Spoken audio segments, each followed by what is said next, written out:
आकृती पाठ क्रमांक 16 आकृतिबंध। तर आकृतिबंध हा विषय अतिशय रंजक आणि सोपा असा आहे। आपण आपल्या सभोवताली किंवा तुम्ही एखाद्या बंगल्याच्या घरासमोर गेट असतं, गेटवर, आईच्या साडीवर किंवा घरातील फरशीवर वेगवेगळ्या प्रकारच्या आकृत्या पाहता, त्यावरील डिझाईन पाहता। याच डिझाईन म्हणजे आकृतिबंधाचे एक उदाहरण आहे। असेच आकृतिबंध आज आपण आपल्या आकृतिबंध या पाठामध्ये शिकणार आहोत। तर चला तर मग आपण सुरुवात करूया। बघा, इथे आपण पाठ्यपुस्तकातील आकृतिबंध हा पाठ पाहत आहोत। भौमितिक आकारांचा आकृतिबंध। खालील नक्षीचे निरीक्षण करा। भौमितिक आकारांचा आकृतिबंध पहा। आता तुम्ही पाहत आहे इथे गेट आहे, गेटवर डिझाईन आहे। त्या डिझाईनमध्ये आपल्याला भौमितिक आकार दिसत आहे। ते आकार पुन्हा पुन्हा तेच आले आहेत। किंवा बाजूला तुम्ही चटई पाहत आहात, चटईवरही चौकोन, त्रिकोण, गोल, वर्तुळ असे आकार तुम्हाला दिसत आहेत। बघा, या आकारावरून, या आकृतीवरूनच आपल्याला समजते की आकृतिबंध म्हणजे काय। तर आकृतिबंध म्हणजे चौकोन, वर्तुळ, त्रिकोण, आयत वेगवेगळ्या भौमितिक आकारांची ठराविक क्रमाने वारंवार मांडणी केली की तयार होणाऱ्या रचनेला आकृतिबंध असे म्हणतात। तुम्हाला आता समजलं असेल आकृतिबंध कशाला म्हणायचं। तर आता आपण पुढील स्वाध्याय पाहूया। आपल्या पाठ्यपुस्तक पहा, इथे लिहिले आहे स्वाध्याय खालील आकृतिबंध पूर्ण करा। आता यामध्ये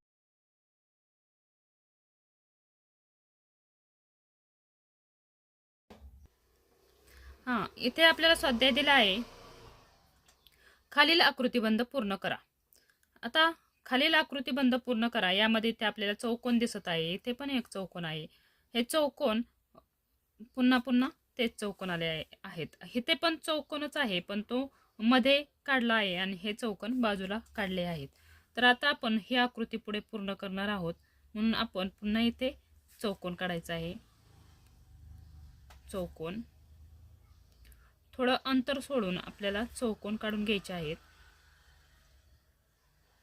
तुम्ही सुद्धा तुमच्या वहीमध्ये किंवा तुम्ही पुस्तकामध्ये न काढता वहीमध्ये असे चौकोन काढायचे आहेत।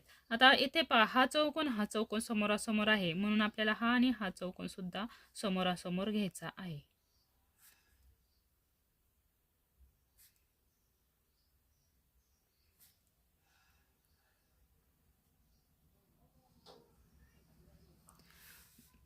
आता यामध्ये आपल्याला पुन्हा असे चौकोन काढायचे आहेत। इथे हा आकार आपल्याला कापणीसारखा दिसतो, तसाच आकार तुम्ही सुद्धा काढून घ्यायचा आहे।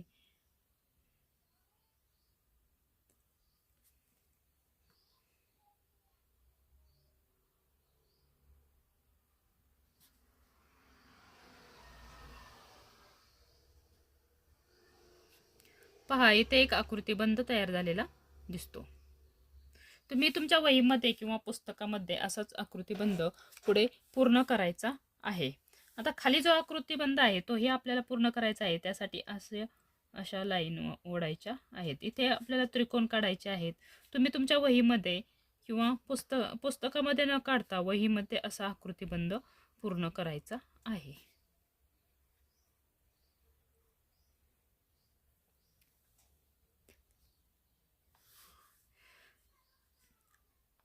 आधी आपण हे खालचे त्रिकोण पूर्ण करून घ्यायचे आहे, म्हणजे मधले आकार व्यवस्थित येणार आहेत।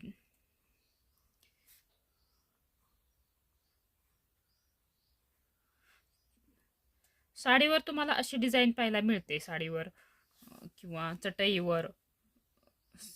आता इथे सुरुवातीला चौकोन आहे, नंतर वर्तुळ आहे, पुन्हा चौकोन, पुन्हा वर्तुळ, पुन्हा चौकोन, वर्तुळ। आता इथे चौकोन नंतर वर्तुळ आहे, मग इथे चौकोन नंतर पुन्हा वर्तुळ येणार आहे, वर्तुळ नंतर पुन्हा चौकोन येणार आहे, पुन्हा वर्तुळ, वर्तुळ नंतर चौकोन, पुन्हा वर्तुळ, पुन्हा चौकोन, वर्तुळ, चौकोन, वर्तुळ, चौकोन, वर्तुळ।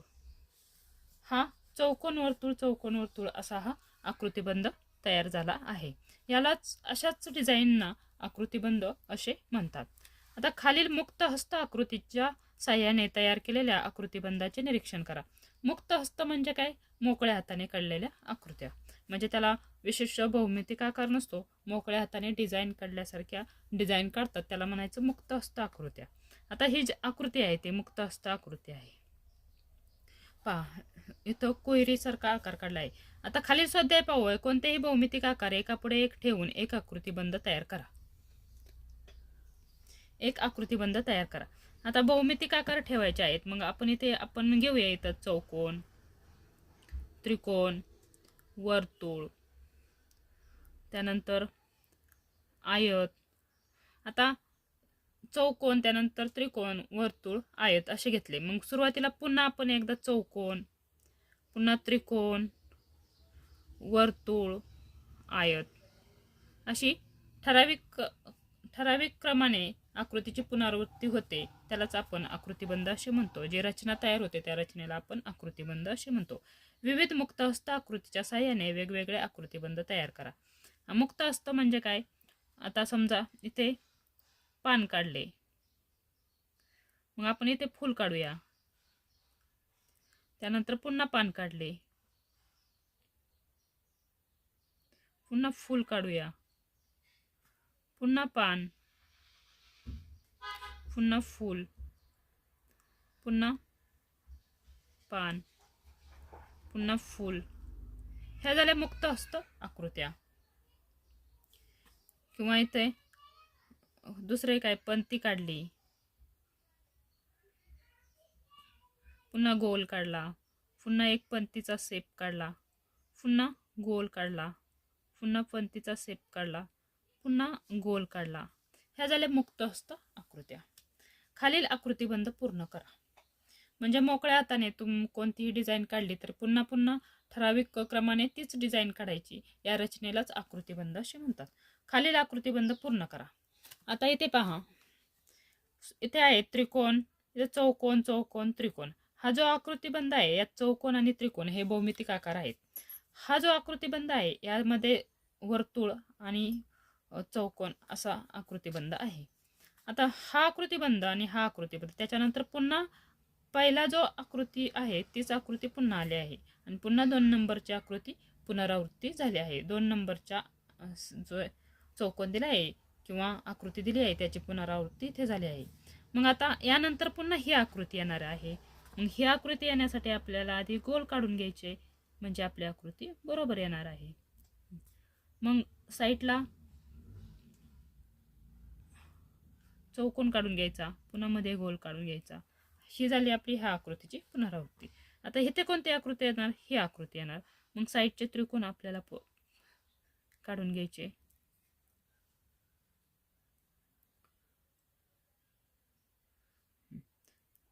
आता आपल्याला इथे एक चौकोन, मध्ये एक चौकोन काढून घ्यायचा आहे, म्हणजे आपले चौकोन बरोबर जुळणार आहे. आणि साईडला त्यालाच चिकटून चौकोन काढायचे आहेत. असा आकृतिबंध तुम्ही काढून घ्यायचा आहे. पहा, यानंतर ही आकृती पुन्हा ही आणि याची आकृती पुन्हा येते, ही आकृती येते, म्हणून ही आकृती पुन्हा येते आणि पुन्हा ही आकृती येते. यालाच रचनात्मक आकृतिबंध असे म्हणतात किंवा आकृतिबंध असे म्हणतात. आता आपण गुणाकारातील आकृतिबंध हा भाग आपण पुढील व्हिडिओमध्ये पाहूया. अशा प्रकारे तुम्हाला आकृतिबंध समजला असेल अशी आशा करते.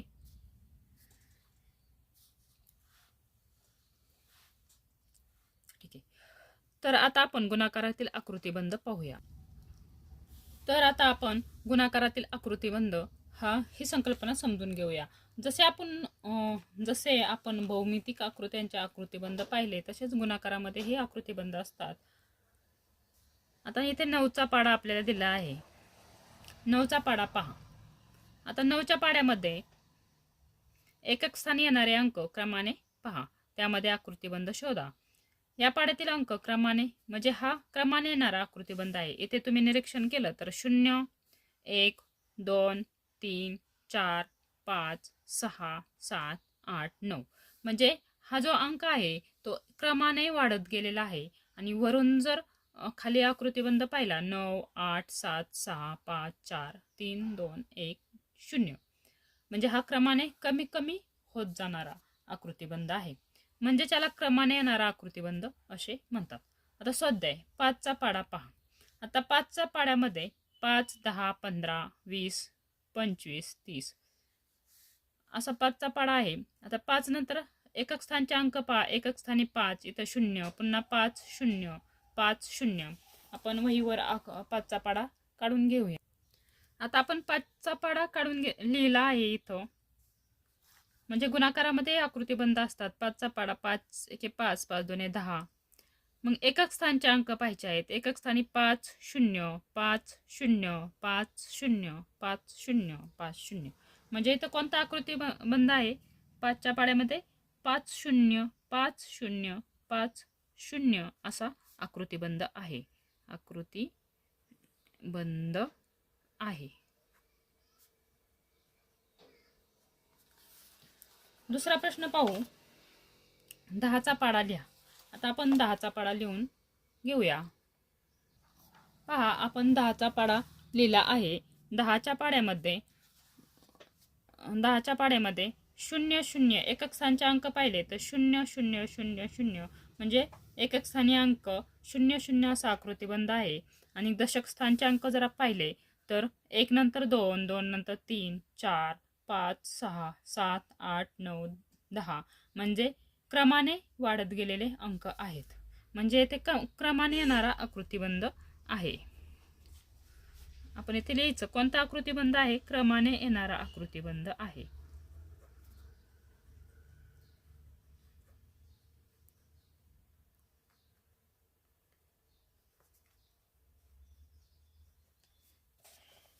तिसरा प्रश्न पाहू आपण. 2चा पाढा 2 गुणिले 15 30 पर्यंत लिहा. आता 2चा पाढा 30 पर्यंत लिहायचा. बघा, आपण इथे 2चा पाढा 15 पर्यंत लिहून घेतला आहे. पहा, बेक बे बे 2 4 6 8 10. आता हे एकक स्थानचे अंक पहा. 2 नंतर 4, 6 म्हणजे 2, 2चं अंतर सोडून पुन्हा पुढची संख्या आलेली आहे. 8, 10, 12, 14, 16, 18, 20. 20 नंतर पुन्हा 2चं अंतर सोडून 22, 24, 26, 28, 30 असे गुणाकारामध्ये क्रमाने येणारे आकृतिबंध असतात.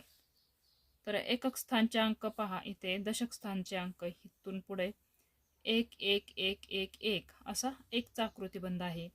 त्यानंतर 2, 2, 2, 2, 2 इथे 2चा आकृतिबंध आहे. अशाच प्रकारे आकृतिबंध गुणाकारामध्ये येतात. यालाच क्रमाने येणारे आकृतिबंध असे म्हणतात. खालील गुणाकार पूर्ण करा व गुणाकारामध्ये असणारा आकृतिबंध शोधा. 6 गुणिले 10 60, 6 गुणिले 100 600, 6 गुणिले 1000 6000, 6 गुणिले 10,000 60,000. इथे आपल्याला काय दिसतं?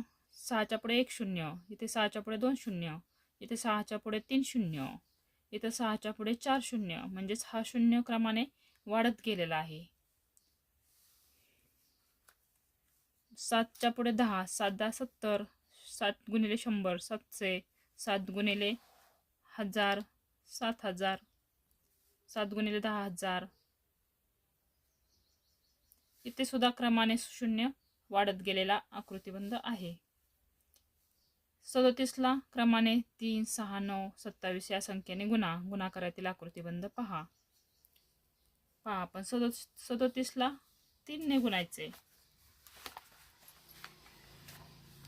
37 गुणिले 3, 3 7 21, 21चा 1 1 लिहिला. हातच्याला 2, 3 त्रिक 9, 10 11. पुन्हा आपल्याला 3 ने किती न गुणायचे? 3ला 6 ने गुणायचे. 37ला 6 ने गुणायचे. 6 6 7 42, हातच्याला 4. आता मी ते हातचे मांडत नाही. 7 6 1 6 6 2 12 6 3 18 19 20 21 22. परत 37ला 9ने गुणायला सांगितलं आहे. 9 9 व 7 ते 63. 63चा तिने ते मांडला. हातच्याला 6 9 त्रिक 27 28 29 30 31 32 33. इथे पहा कसा आकृतिबंध येतो. पुन्हा आपल्याला 9ला कितीने गुणायला सांगितलं आहे? 27. 9ला आपण 27ने गुणूया. आता 9ला 27चा गुणाकार आपण इथे बाजूला 37ला 27ने सांगितले गुणिले 27. इथे 37 गुणिले 27 किती आले? 37 गुणिले 27 9 9 9. पहा हा आकृतिबंध कसा आला? 1 1 1 2 2 2 3 3 3 9 9 9. म्हणजे 37ला 3ने 6ने 9ने गुणल्यानंतर यामध्ये एक आकृतिबंध तयार होतो. ठराविक क्रमाने त्याच संख्या रिपीट. यालाच गुणाकारातील आकृतिबंध असे म्हणतात. तर मुलांनो, आशा करते की तुम्हाला आकृतिबंध हा विषय समजला असेल. असेच आकृतिबंध तुम्ही तुमच्या वहीमध्ये काढण्याचा प्रयत्न करायचा आहे किंवा गुणाकाराचे काही गणिते सोडवायचे आहेत. थँक्यू. भेटूया पुढील व्हिडिओमध्ये. धन्यवाद.